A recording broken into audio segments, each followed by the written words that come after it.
Boa tarde a todos. Se não fosse a circunstância de Eddie Constantine ter filmado em Portugal, provavelmente este livro não estava agora nas nossas mãos. Não sei o que é. É uma nota celebratória. Ficou sempre bem, um separador.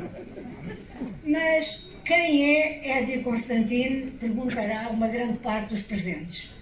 Foi um ator e cantor francês, nascido nos Estados Unidos, que teve uma carreira popular naqueles filmes da chamada série B, em particular no papel de um detetive que ele considerava uma espécie de James Bond antes de Bond e que, para além disso, trabalhou com realizadores de reconhecida qualidade como Fassbinder, Lars von Trier ou Jean-Luc Godard. Quis o acaso que Eddie Constantine viesse filmar a Portugal e que as filmagens decorressem em Algés, na Praça de Touros, por onde então deambulava um jovem António, descido da sua aldeia serrana, de Negrelos, em São Pedro do Sul, devido às agruras da vida que lhe roubou o pai muito cedo. O jovem foi imediatamente atraído pelas luzes do platô, onde, com a sua bonomia, que acredito ser genética, seria adotado como uma espécie de mascote da equipa e até surgiria como figurante no filme Eddie em Lisboa. E no fim das filmagens, à guisa de recordação, Eddie Constantine depositou-lhe nas mãos a sua máquina fotográfica, enquanto a protagonista feminina, Barbara Latch, cerca de 1.366 escudos, uma fortuna na época, que permitiu ao jovem a independência da morada familiar de um tio, digamos que, pouco recomendável. Durante anos, António e um grupo de amigos, dos quais um tinha um automóvel, o que é particularmente relevante, percorreram o país fotografando tudo o que havia para fotografar e que pudesse dar algum dinheiro. Casamentos, batizados, festas anuais das aldeias, festas de aniversários. E quando não havia acontecimento para registar, eles inventavam-no. Fotografavam, por exemplo, as montras das lojas chiques das cidades, a seguir tentavam vender as fotografias aos proprietários, o que originava logo encomendas dos outros comerciantes que não queriam ficar para trás. Às vezes a vida corria melhor, de outras, uma galinha roubada proporcionava um lauto jantar cozinhado no fogão a petróleo que fazia parte da parafernália da destemida equipa. Desde então forjou-se na cabeça do António a ideia de que o vício tinha de entregar a vida ao destino, como ele diz. Por isso mesmo, nunca teve até hoje patrão, nem partido, nem clube, nem nada que lhe prenda à liberdade. Assumimos que o facto de ser monárquico é para ele um fator de liberdade acrescida. Convém dizer que o jovem era empreendedor e se estes acontecimentos decorressem hoje, ele seria certamente vedeta convidada da Web Summit.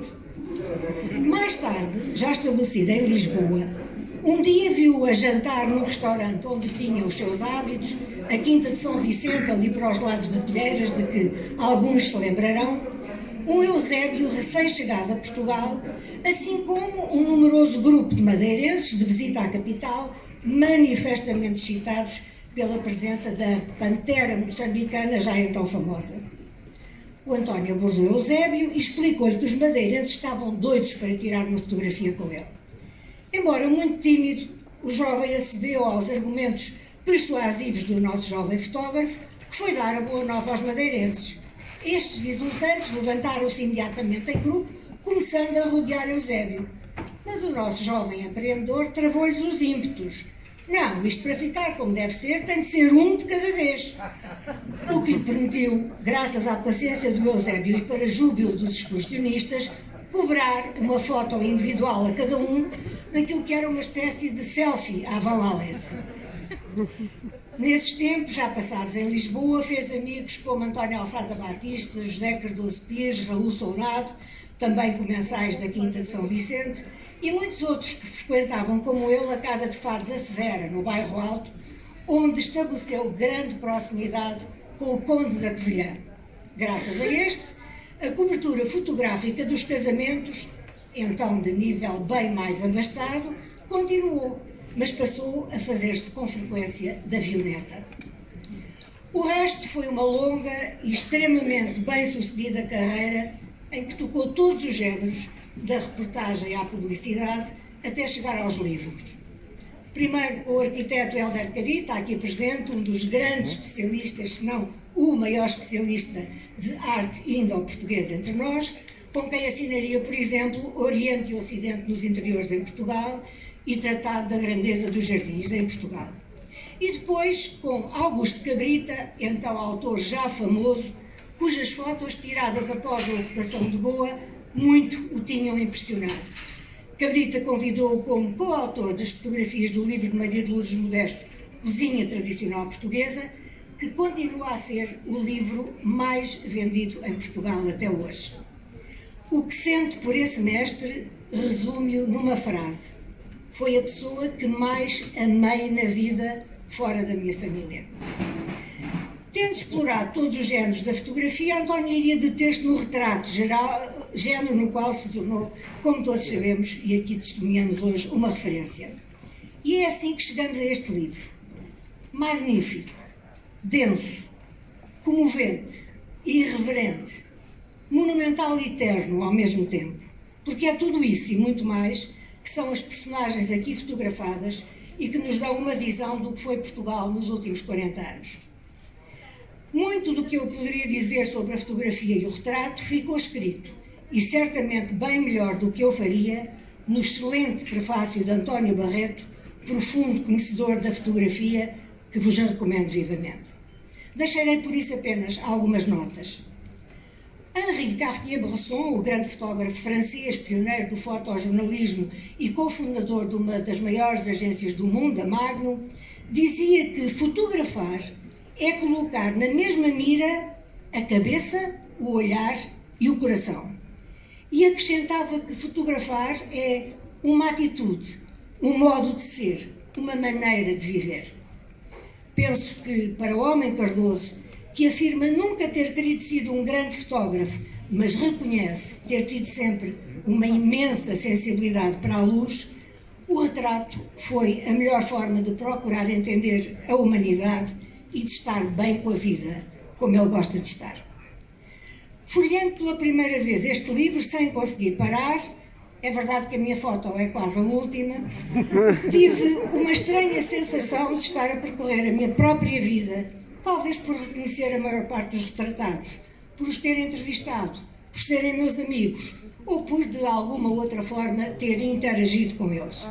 Na verdade, creio que todos sentirão o mesmo, olhando as páginas do livro, porque ele é simplesmente isso, uma galeria do Portugal dos últimos 40 anos, de que podemos apropriar-nos e percorrer quando nos apetecer. Um museu para termos nas nossas casas. Folhei uma segunda vez para ter a oportunidade de me deter em alguns grandes amigos que já partiram. Vítor Cunha Rego, amigo e vizinho do António, Luís Pinto Coelho, pintor mal amado no seu país, Maria de Lourdes Pintacilgo, com quem convivi dezenas de anos e que tinha horror a tirar fotografias. Susan Sontag, a intelectual americana que escreveu um notável ensaio sobre fotografia, lembrava justamente que todas as fotografias são memento mori. Tirar uma fotografia é associar-se à condição mortal, vulnerável, instável de um outro ser ou de outra coisa. E ainda, uma fotografia é ao mesmo tempo uma pseudo-presença e uma marca de ausência. E é isso que sentimos quando vemos um retrato de alguém que amamos, cuja presença à fotografia por instantes nos devolve como num aconchego, para logo nos fazer cair no vazio da sua ausência. Depois, numa terceira viagem, mais jornalística e menos sentimental, tentei perceber que tipo de personalidades predominavam no livro. E concluí rapidamente que nenhuma em particular. Porque dos membros da Casa Real, a pintores e escultores, a atores e cantores, compositores e maestros, membros do corpo diplomático, figuras da Igreja, militares, jornalistas, arquitetos, economistas, empresários, académicos, figuras populares da rádio e da televisão estão lá todos. Como estão, naturalmente, muitos dos políticos que se ocuparam dos destinos do país durante o período aqui refletido. E, no entanto, apesar dessa diversidade, o LIVRE tem uma extraordinária unidade, que é a do olhar de Homem Cardoso.